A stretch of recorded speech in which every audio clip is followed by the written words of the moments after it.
திருச்சிற்றம்பலம். தென்னாருடைய சிவனையை போற்றி, எந்நாட்டவருக்கும் இறைவா போற்றி. அனைவருக்கும் வணக்கம்.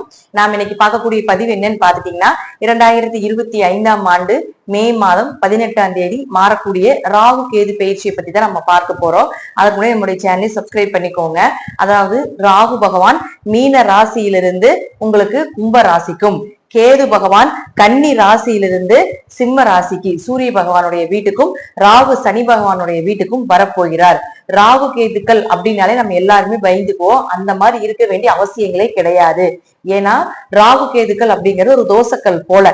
நல்லா இருந்தால் அவருடைய வாழ்க்கையை நல்லா இல்லாமல் செய்வதும், நல்லா இல்லாமல் இருந்தால் அவருடைய வாழ்க்கையை மிக உயரத்துக்கு கொண்டு போகக்கூடிய இரண்டு முக்கியமான ஜாதகத்துல கிரகங்கள் அப்படின்னு பார்த்துட்டாலே ராகு கேதுக்கள் தான். ராகு கேதுக்கள் தான் இந்த 9 கிரகத்துல மிகவும் வலிமையான பெரிய கிரகங்கள். ராகு கேதுக்களை பொறுத்த வரைக்கும் சாயா கிரகம், நிழல் கிரகம், எதிர்முனையில் சுற்றக்கூடியவங்க, நெகட்டிவான விஷயத்தை தான் கொடுப்பாங்க, மனக்குழப்பத்தை கொடுப்பாங்க, நிலையில்லாத தன்மையாக இருப்பாங்க, நம்பிக்கை தன்மை இல்லாதவர்கள் அப்படின்னு நாம் எடுத்துக்கிட்டாலும் கூட இந்த ராகு கேதுக்கள் அப்படியே டோட்டலா மாறினாங்கன்னா இவர்களை போல அள்ளி அள்ளி அள்ளி கொடுத்து கொண்டு போகக்கூடிய ஒரு கிரகங்கள் கிடையவே கிடையாது. ஏன்னா ராகுவை பொறுத்த வரைக்கும் பாத்துட்டீங்கன்னா பணம், பொருள், ஆசை, இன்பம், பொருளாதாரம் இதற்கெல்லாமே ராகு பொறுப்பானவர். கேது பாத்துட்டீங்கன்னா ஆன்மீகம், பெரிய நபர்களுடைய தொடர்புகள், ஸ்பிரிச்சுவலா வரக்கூடிய ஒரு அமைப்புகள், மடாதிபதிகள், கோவில் சம்பந்தப்பட்டது, ஆன்மீகம் சம்பந்தப்பட்டது, தீர்த்த யாத்திரைகள் சம்பந்தப்பட்டு இப்படி இருக்கக்கூடிய விஷயங்களுக்கு எல்லாமே கேது வேலை செய்வார். கேதுவை பொறுத்த வரைக்கும் மொத்தமா நம்ம சொல்லுவோம் 4 வேதங்கள் இருக்குன்னு நம்ம சொல்றோம் இல்லைங்களா.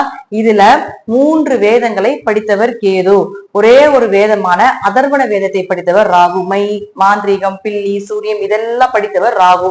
மற்ற ஆன்மீகம் சம்பந்தப்பட்ட, நேர்வழியில் சம்பந்தப்பட்ட, மனசாட்சிக்கு கட்டுப்பட்டு செய்யக்கூடிய அனைத்துமே உங்களுக்கு கேதுவுக்கு சென்றுவிடும். அப்போ ஒரு மனிதனுடைய வாழ்க்கையில கோபுரத்தில் இருக்கக்கூடியவனை குப்பையிலும், குப்பையில இருக்கக்கூடியவனை கோபுரத்தில் கொண்டு போய் வைக்கணும் அப்படின்னா இந்த ராகு கேதுக்கள்னால மட்டும்தான் முடியும் அப்படிங்கிறதுல மாற்றமே கிடையாது. ஒரு ஜாதகத்துல உங்களுக்கு பார்த்துட்டு நம்ம சொல்லியிருப்பாங்க, நிறைய ஜோதிடர் சொல்லுவோம் இல்லைங்களா, சர்ப்பதோஷம் இருக்கு, கால சர்ப்பதோஷம் இருக்குது, நாகதோஷங்கள் இருக்குது அப்படின்னு சொல்லியிருப்போம் இல்லையா. அதெல்லாமே இந்த ராகு கேதுக்கள்னால தான். இந்த ராகு கேதுக்களை பொறுத்த வரைக்கும் பாத்தீங்கன்னா ஒரு 30-32 வயசு வரைக்கும் சர்ப்பதோஷமா, கால சர்ப்பதோஷமா, 30-32 வயசு வரைக்கும் சரியான டேலண்டா இருப்பாங்க. ஆனா அந்த டேலண்ட்டுக்கு உண்டான ஒரு பதவியோ, உயர்வோ, வருமானமோ, ஒரு நல்ல பெயரோ கிடைக்கவே கிடைக்காது. ஒரு கெட்ட பெயர் மட்டுமே அவங்களுக்கு கிடைக்கும். ஆனா பயங்கர டேலண்ட். இவங்களுடைய டேலண்ட மத்தவங்களுக்கு சொல்லி கொடுத்தா அவங்க மிகப்பெரிய வளர்ச்சி அடைந்து பெரிய லாபத்தை சம்பாதிச்சுட்டு இருப்பாங்க. ஆனா இவங்க அதை செயல்படுத்தும் பொழுது அது தோல்வியில் முடியும். ஆனா 32 வயசுக்கு மேல ஒவ்வொரு ஸ்டெப்பா எடுத்து வைப்பாங்க. 35-38 வயசுக்கு மேல மிக பிரம்மாண்டமான யோகத்தை கொடுக்கும். 40 to 50 ஜாக்பாட்டா நம்ம எடுத்துக்கலாம். சர்ப்பதோஷம் இருக்கிறதுக்கு மிகப்பெரிய குறுகிய காலத்திலேயே மிகப்பெரிய வளர்ச்சியை கொடுத்து விடும் அப்படிங்கிறதா இதனுடைய தாற்பயம். அது மட்டும் இல்லாம ஒருத்தர் ஷேர் மார்க்கெட்ல ஜெயிக்கிறாங்க, அதே போல சிறிய உழைப்பு மூலமா பெரும் பணம், பிளாக் மணி, அரசியல்வாதிகளுடைய பினாமி பணம் அப்படின்னு நிறைய நம்ம சொல்றோம் இல்லையா. சீக்கிரமா எந்த உழைப்பு மேல அந்த இடத்துல பணம் வருது, சின்ன உழைப்பு மூலமா பெரிய பணம் சம்பாதிச்சுட்டு இருக்கிறீங்க. எத்தனையோ ஷேர் மார்க்கெட்ல ஜெயிச்ச ஜாதகம் எல்லாம் பார்த்தாச்சு. எல்லாமே ராகு கேதுக்களுடைய ஆதிக்கம் அதிகமாக இருக்கக்கூடிய ஜாதகம். ராகு கேதுக்களுடைய ஆதிக்கம் அதிகமா இருக்குது அப்படின்னாலே தாராளமா ஷேர் மார்க்கெட்ல, பிட்காயின் சம்பந்தப்பட்டது, ட்ரேடிங் சம்பந்தப்பட்டது, இந்த போல ஆன்லைன்ல வரக்கூடிய வருமானத்துல மிகப்பெரிய வளர்ச்சியை அவங்க அடையிறாங்க. அதுல மிகப்பெரிய லாபத்தை அடையிறாங்க, கொடி கட்டி பறக்குறாங்க அப்படிங்கறதுதான் உண்மை. ராகு கேதுக்கள் நெகட்டிவான கிரகமாக எத்தனையோ சொன்னாலும் கூட இவங்க இல்லாம எந்த ஒரு விஷயமும் ஒரு மனிதனுடைய வாழ்க்கையில சந்தோஷம் அப்படிங்கிறது இந்த ராகு கேதுக்கள் தான். உயர்நிலை அப்படிங்கிறது இந்த ராகு கேதுக்கள்னால மட்டும்தான் முடியும். நாம ராகு கேதுக்களை நம்ம சொல்றோம், அதாவது சனி பகவான் அப்படிங்கிறது சாஸ்திரக்காரன். சாஸ்திரம் அப்படிங்கிறது இந்த சூரியன் இங்க இருக்கணும், சந்திரன் இங்க இருக்கணும், செவ்வாய் இங்க இருக்கணும் அப்படின்னு சனி பகவான் தான் எழுதுவாருன்னு என்னோட குருநாதர் சொல்லுவாரு. ஆனா அதை செயல்படுத்துறது யாரு அப்படின்னு பாத்தீங்கன்னா இந்த ராகு கேதுக்கள் தான். இங்க இருந்தா இவன் இந்த கர்ம மூட்டையை அனுபவிச்சதுக்கு அப்புறம் இந்த யோகத்தை அவன் பெறுவா, இந்த யோகத்தை பெற்றதுக்கு அப்புறம் இவன் இந்த கர்ம மூட்டையை, பழைய கர்ம மூட்டையை அனுபவிப்பா அப்படிங்கிறது அவங்க ஜாதகத்துல ராகு கேதுக்கள். அதாவது ஜட்ஜாக இருக்கக்கூடியவர் யாருன்னு பாத்துட்டீங்கன்னா சனி பகவான். அதை செயல்படுத்தக்கூடிய போலீஸா இருக்கலாம் அல்லது வக்கீலா இருக்கலாம். அதெல்லாம் செயல்படுத்தி அவங்க கர்ம வினையை அனுபவிக்கக்கூடியவங்க யார் அப்படின்னு பாத்தீங்கன்னா இந்த ராகுகேதுக்கள் தான். ராகுகேதுக்கள் இல்லாம நல்லதும் கிடையாது, ராகுகேதுக்கள் இல்லாம கெட்டதும் கிடையாது அப்படிங்கறதா முற்றிலும் உண்மை.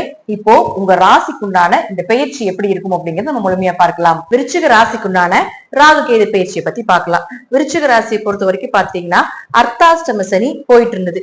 இப்போ விருச்சிக ராசிக்கு ராகுவை பொறுத்த வரைக்கும் பாத்துட்டீங்கன்னா கடந்த வருடம் 5ஆம் இடத்துலயும், கேது அப்படின்னு சொல்லக்கூடிய பாத்துட்டீங்கன்னா 11ஆம் இடத்துல இருந்தது. அர்த்தாஷ்டம சனி நடந்துட்டு இருந்ததுனால இந்த ராகு கேதுக்கள் யோகத்துலதான் இருந்துச்சு. இருப்பினும் உங்களுக்கு என்ன ஆயிருக்கு, கொஞ்சம் பண விரயங்கள், நஷ்டங்கள், குழந்தைகள் ரீதியாக, குடும்ப ரீதியாக கொஞ்சம் பிரச்சனைகள், மன பிரச்சனைகள், வந்த லாபங்கள் கையில நிக்கல, இப்படிங்கிறது நிறைய விருச்சிகத்துக்கு போயிட்டு இருக்கு. இப்போ இந்த வருடம் பாத்துட்டீங்கன்னா ராகு 4ஆம் இடத்துக்கும் கேது 10ஆம் இடத்துக்கும் வரப்போகிறார். அப்போ நாளில் ராகு வந்தால் நல்லா கவனமா புரிஞ்சுக்கணும். நாளுக்கு ஆரோக்கியம் அப்படின்னு சொல்லக்கூடிய இடத்துக்கு வரார், தாய்ஸ்தானம்னு சொல்லக்கூடிய ஒரு இடத்துக்கு வரார். விருச்சிக ராசி விருச்சிக லக்னம் ரெண்டுக்குமே பொருந்தும். பொதுவா 4ஆம் இடம், அதாவது ராகு கேதுக்களை பொறுத்த வரைக்கும் நல்லா இருந்தா நல்லா இல்லாம பண்றதும், நல்லா இல்லாம இருந்தா நல்லா பண்றதும் தான் இந்த ராகு கேதுகளுக்கு உண்டான வேலை. அப்போ நாளுக்கு ராகு வருதுன்னு வச்சுக்கோங்களேன், நாளுக்கு வந்துட்டாரு. அப்போ உங்களுக்கும் உங்க அம்மாவுக்கும் ஏதாவது பிரச்சனைகள் இல்லாம இருக்கு அப்படின்னா அது பிரச்சனை ஏற்படுத்திடும். பிரச்சனையோட இருக்கீங்க, சொத்து பிரச்சனை, வீடு பிரச்சனையோட இருக்கீங்க அப்படின்னா அது எல்லாமே பாத்துட்டீங்கன்னா நிறைவேற்றி கொடுத்து விடும், நன்மைகளை செய்து விடும். 4ஆம் இடங்கிறது தாய், ஆரோக்கியம், வீடு, சொத்துக்கள், வண்டி வாகன யோகங்கள், இது எல்லாமே குறிப்பிடக்கூடிய ஒரு இடம். அப்ப என்ன ஆகும் அப்படின்னு பாத்துட்டீங்கன்னா இது எல்லாமே செயல்படுத்தக்கூடிய ஒரு அமைப்புல ஒரு புது புது இடமாற்றம் பண்றது, வீடு மாற்றம் பண்றது, சொத்துக்கள் மாற்றம் பண்றது, ஒரு இடம் விட்டு ஒரு இடமாற்றம் பண்றது, அடிப்படை கல்வி சார்ந்த விஷயத்துல ஏதாவது தடை ஏற்பட்டு இருக்கு, காலேஜ் ஃபர்ஸ்ட் டிகிரி படிக்கிறது ஒரு தடை ஏற்பட்டு இருக்குதுன்னா அந்த தடையை உடைச்சு அடுத்த டிகிரி படிக்கிறதுக்கு உண்டான வாய்ப்புகள், அல்லது அதுல ஏதாவது நீங்க அரியர் வச்சிருக்கீங்க, படிக்க முடியல, ஸ்டாப் பண்ணிட்டு மீண்டும் சேர்ந்து படிக்கிற அப்படின்னா அது படிப்பதற்கு உண்டான வாய்ப்புகள் இதெல்லாமே ஏற்படுத்தி கொடுப்பார். நல்ல வீட்டுல இருக்கிறீங்களா, ஒரு வீடு மாற்றத்தை பண்ணிடும், அல்லது வீடே இல்லாம சொந்த வீடே இல்லைங்க அப்படின்னா ஒரு சொந்த வீடு கட்டுறதுக்கு உண்டான வாய்ப்பை கொடுப்பார். நாளில் ராகு உடம்பு உபாதைகளை கொடுத்தே தீரும். அதெல்லாம் உடம்பு ரீதியாக, ஆரோக்கிய ரீதியாக கொஞ்சம் கவனமா இருக்கணும். அது மட்டும் இல்லாம 6ஆம் இடத்தை தொடர்பு கொள்ளுது. அப்ப ராகு 6ஆம் இடத்தை தொடர்பு கொண்டால் கடன், நோய், வழக்கு, கேஸ் பிரச்சனை, கவர்மெண்ட் சார்ந்த எக்ஸாம் எழுதுறது, இது எல்லாமே 6ஆம் இடம் தான். வேலை வாய்ப்புகள் இதெல்லாம் 6ஆம் இடம் தான். அப்போ உங்களுக்கு கடன் இருக்கா, கடன் இல்லாம பண்றதுக்கு உண்டான வாய்ப்பு. நோய் இருக்கா, நல்ல மருத்துவரை கொடுக்கும். கவர்மெண்ட் எக்ஸாம் எழுதிட்டு இருக்கீங்களா, வேலை இல்லாம இருக்கிறீங்களா, நல்ல வேலை கிடைக்கும். எக்ஸாம் எழுதி தோத்துட்டு இருக்கிறீங்களா, ஜாதகத்துல கவர்மெண்ட் எக்ஸாம் இருந்துச்சுன்னா கண்டிப்பாக அதற்குண்டான வேலை வாய்ப்பை ஏற்படுத்தி கொடுப்பார். நல்ல மார்க் வரும். கேஸ் ஏதாவது போயிட்டு இருக்கு, அது உங்க பக்கம் சாதகமாக இருக்கும். இதெல்லாம் எதுவுமே இல்லாம இருந்தீங்கன்னா ஒரு கடனையோ அல்லது ஒரு நோயோ அல்லது ஏதாவது சின்ன சின்ன வேலையில பிரச்சனைகளை கொடுக்கறதுக்கு உண்டான வாய்ப்பை கொடுப்பார். 6ஆம் இடங்கிறது வேலையை சொல்றதா ஒரு வேலை மாற்றம் கூட உண்டு. ஏன்னா 4, 6 தொடர்பு ஏற்படுது ராகுக்கு. அப்போ ஒரு வேலை மாற்றங்கள், வேலை மாற்றம் மூலமாக ஒரு வீடு மாற்றங்கள் செய்யறதுக்கு உண்டான வாய்ப்பு இதெல்லாமே ஏற்படுத்தி கொடுப்பார். அடுத்தது பாருங்க, 2ஆம் இடத்தை தொடர்பு கொள்கிறார். பொதுவா ராகு 2ஆம் இடத்துல தொடர்பு கொண்டா அதீத பேச்சு, நான் ஸ்டாப்பா பேசுவாங்க. இப்ப இதெல்லாம் கொஞ்சம் குறைச்சுக்கணும், தேவையில்லாத பேச்சு. ஏன்னா பாம்புங்கிறது விஷம் இல்லையா, விஷத்தை கொட்டுற மாதிரி இருக்கும் மத்தவங்களுக்கு. அப்ப அதெல்லாம் கொஞ்சம் குறைத்து கொள்ள வேண்டும். உங்களுடைய பேச்சு உங்களுக்கு கரெக்டா இருக்கும், ஆனா மற்றவங்களுக்கு பாக்குறப்ப என்ன ஆகும்னா அது விஷத்தை குட்டி பேசுற மாதிரி இருக்கும். 2ஆம் இடத்தில் ராகு தொடர்பு கொண்டால் பணம் கொடுக்கல் வாங்கல கவனமா இருக்கணும். பண இழப்புகள் உண்டு. அப்ப முதலே பணம் கொடுத்து இழந்திருக்கீங்க அப்படின்னா அது திரும்பி வர்றதுக்கு உண்டான வாய்ப்பை ஏற்படுத்தி கொடுக்கும். குடும்பத்துல சின்ன சின்ன பேச்சால பிரச்சனைகள் வரும், அதுல மட்டும் கொஞ்சம் கவனமா இருங்க. பிரிஞ்சிருக்கிற குடும்பமா இருந்தா சேர்ந்து இருக்கிறதுக்கு வாய்ப்புகள் உண்டு. ஏன்னா 4 அர்த்தாஷ்டம சனி நடந்துட்டு இருக்கிறவங்க நிறைய பேருக்கு குடும்பம் பிரிஞ்சு போச்சு. அப்ப அதெல்லாமே சேர்றதுக்கு உண்டான வாய்ப்பை இந்த ராகு ஏற்படுத்தி கொடுப்பார். அடுத்தது கேதுவை பொறுத்த வரைக்கும் பாத்துட்டீங்கன்னா உங்களுடைய ராசிக்கு 10ஆம் வீட்டுல இருக்காரு. 10ங்கிறது தொழில் ஸ்தானம், 10ங்கிறது கர்மஸ்தானம், 10ங்கிறது பதவி. அப்ப கேது அங்க வருது. பெரிய பதவியில் இருந்தீங்கன்னா பதவி போயிடும். பெரிய தொழில் பண்ணிட்டு இருக்கீங்களா, தொழில பிரச்சனை வரும். அதே போல கர்மஸ்தானம், கர்மாவை கழிப்பதற்கு உண்டான ஒரு வாய்ப்பு. தொழிலே இல்லைங்க, புதுசா ஏதாவது தொழில் பண்ணலான்னு இருக்கோம், தாராளமாக பண்ணலாம். அதே போல என்னுடைய தொழிலை என்னுடைய மகனுக்கோ என்னுடைய பேரனுக்கோ இதெல்லாம் கொடுக்கலான் இருக்கிறோம், தாராளமாக கொடுப்பதற்கு உண்டான வாய்ப்பு. தொழில் மாற்றம், இன்னொரு பிரான்ச் ஓபன் பண்றதுக்கு உண்டான வாய்ப்பு இதெல்லாம் ஏற்படுத்தி கொடுப்பார். ஒரு பதவியே இல்லைங்க, எனக்கு ஒரு நல்ல பதவி கிடைக்கலான்னு இருக்குது, நான் போய் அதுக்கான இந்த கட்சியில போய் சேரலான் இருக்கிறேன், இந்த மாதிரி எல்லாம் இருக்கலாம்னு நினைச்சிட்டு இருந்தீங்கன்னா அதற்குண்டான வாய்ப்பையும் ஏற்படுத்தி கொடுப்பார். ஏதாவது ஒரு வழியில உங்களுக்கு பதவிக்குண்டான வாய்ப்பு, இது வந்து கட்சியில மட்டும் கிடையாது, ஒரு ப்ரொமோஷன் கிடைப்பது, ஒரு டிரான்ஸ்பர் கிடைக்கிறது. ஏன்னா 12ஆம் இடத்து கேது தொடர்பு கொள்ளுது, அப்போ ஒரு டிரான்ஸ்பர் கிடைக்கிறது, வெளிநாட்டுக்கு போறதுக்கு உண்டான வாய்ப்பு, வெளிநாடு ரொம்ப நாளா ட்ரை பண்ணிட்டு இருக்கு கிடைக்காம இருந்தா கூட வெளிநாடு போறதுக்கு உண்டான வாய்ப்பு, வெளிநாட்டிலேயே இருக்கீங்க அப்படின்னா ஒரு வெளிநாட்டுல இருந்து இன்னொரு இடம் மாறலான்னு இருக்கீங்க அப்படின்னா தாராளமா இது மாறுறதுக்கு உண்டான வாய்ப்பு, இல்ல நான் வெளிநாட்டுல இருந்து இங்க என்னுடைய சொந்த ஊருக்கே நான் வரலான்னு இருக்கிறேங்க அப்படின்னா அதுவும் வர்றதுக்கு உண்டான வாய்ப்பை கொடுப்பார். வெளிநாடு போகாதவங்களுக்கு போக வைப்பார், வெளிநாட்டுல இருந்து இங்க வரணும்னு நினைக்கிறவங்களுக்கு அதை வர வைப்பதற்கு உண்டான வாய்ப்பை இந்த கேது ஏற்படுத்தி கொடுக்கும். நிறைய அலைச்சல் இருக்கும், பயணங்கள், அலைச்சல், தீர்த்த யாத்திரை, குடும்பத்தோட சேர்ந்து கோவில் சுற்றுலா, இதெல்லாம் போயிட்டு வர்றதுக்கு உண்டான வாய்ப்பு, தெய்வ சிந்தனை அதிகமாகிறது, தூக்கம் கொஞ்சம் கெடுறதுக்கு உண்டான வாய்ப்பு, இதெல்லாமே கொடுப்பார். எதுக்கு அலைறீங்க, ஏன் அலைறீங்க, எதனால இந்த மாதிரி நடக்குது அப்படிங்கிறது எதுவுமே உங்களால கன்ஃபியூஸே பண்ண முடியாது. அந்த அளவுக்கு வேலை பழுவும் கொஞ்சம் அதிகமாகிவிடும் அப்படிங்கறத உண்மை. அப்ப கேதுவை பொறுத்த வரைக்கும் பாத்தீங்கன்னா அடுத்தது அவர் பார்க்கக்கூடிய வீடு 8ஆம் வீட்டை தொடர்பு கொள்ளுது. அப்ப 8ஆம் வீட்டை கேது தொடர்பு கொண்டால் திடீர் பணவரவு, திடீர் அதிர்ஷ்டங்கள் இதெல்லாமே கிடைக்கும். மறைமுகமா ஏதாவது பணம் வச்சிருந்தீங்கன்னா அதெல்லாம் வந்து கொஞ்சம் சேஃப்டி பண்ணிக்கணும், ஏன்னா மாட்டி விட்டுரும். ஏன்னா 8ஆம் இடங்கிறது அவமானத்தை சொல்றது, சிறைவாசம், இதெல்லாம். அப்ப பிளாக் மணி ஏதாவது வச்சிருக்கீங்க, தேவையில்லாத ஏதாவது இருக்கு அப்படின்னா கேது இந்த இடத்துக்கு வரும்போது அதெல்லாம் காட்டி கொடுத்துருவாரு. அப்ப அதுல ஏதாவது ஒரு வம்பு வழக்கு பிரச்சனைகளை கொடுக்கும். அப்படி இல்ல பிளாக் மணில இல்ல வர்றதுக்கு வெயிட் பண்ணிட்டு இருக்கணும், வர்றதுக்கு உண்டான வாய்ப்பை கொடுக்கும்.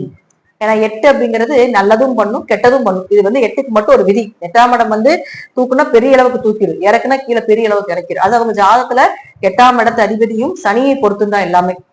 அப்ப 8க்கு கேது தொடர்பு கொள்கிறார் என்றால் மறைமுகமான ரகசியங்கள் எல்லாமே வெளியே கொண்டு வர போகிறார். நீங்க என்னெல்லாம் மறைச்சு வச்சிருக்கீங்க அதெல்லாம் வெளியே கொண்டு வரதுக்கு உண்டான வாய்ப்புகளை ஏற்படுத்தி கொடுப்பார். அதே போல பெரிய பணவரவு, பெரிய லாபத்தையும் கொடுப்பதற்குண்டான வாய்ப்பும் இந்த கேது உங்களுக்கு நடத்தி கொடுக்கும் அப்படிங்கிறதுல மாற்றம் கிடையாது. விருச்சிக ராசியை பொறுத்த வரைக்கும், ராகு கேதுக்களை பொறுத்த வரைக்கும் ஒரு இடமாற்றம், ஒரு தொழில் மாற்றம், கொஞ்சம் ஆரோக்கியத்துல கவனமா இருங்க, தாயினுடைய உறவுகள் மூலமாக கொஞ்சம் கவனமாக இருங்க. அதே போல கொஞ்சம் பதவி சார்ந்த விஷயத்துல பெரிய போஸ்டிங்ல இருக்கிறீங்கன்னா அந்த போஸ்டிங்ல இருந்து இருக்கிறத காப்பாத்துறதுக்கு உண்டான வழிபாடுகளை மட்டும் தசாபுத்தி ரீதியா பண்ணிக்கோங்க. அடுத்தடுத்த போஸ்டிங்க்கு யோசிக்க வேண்டாம். அடுத்தது போஸ்டிங்ல இல்லாமே இருக்கீங்க, நாங்க பெரிய போஸ்டிங் போகணும்னு நினைச்சீங்கன்னா கண்டிப்பா அதற்குண்டான எஃபோர்ட் போடுங்க, நிச்சயமா நடப்பதற்குண்டான வாய்ப்பையும் உண்டு. சோ விருச்சிகம் இந்த காலகட்டங்கள்ல ஆரோக்கியத்துல ரொம்ப ரொம்ப ரொம்ப கவனமாக இருந்து செயல்படுத்தக்கூடிய ஒரு காலகட்டங்களாக இருக்கு. இருதயத்தையும் நுரையிலே கொஞ்சம் கவனமா பார்த்து கொள்வது என்பது ஒரு சிறப்பான விஷயமாக இருக்கும் அப்படிங்கறத உண்மை. நன்றி. மீண்டும் ஒரு நல்ல பதில சந்திக்கலாம். திருச்சிற்றம்பலம், தில்லையம்பலம், ஸ்ரீ நரசிம்மர் திருடியிலே சரணம். ஸ்ரீ குபேரன் டிவியை பார்த்தமைக்கு நன்றிகள். மேலும் இது போன்ற தகவல்களை தெரிந்து கொள்ள ஸ்ரீ குபேரன் டிவியை சப்ஸ்கிரைப் செய்யுங்கள். மறக்காமல் பெல் ஐக்கானை கிளிக் செய்யுங்கள்.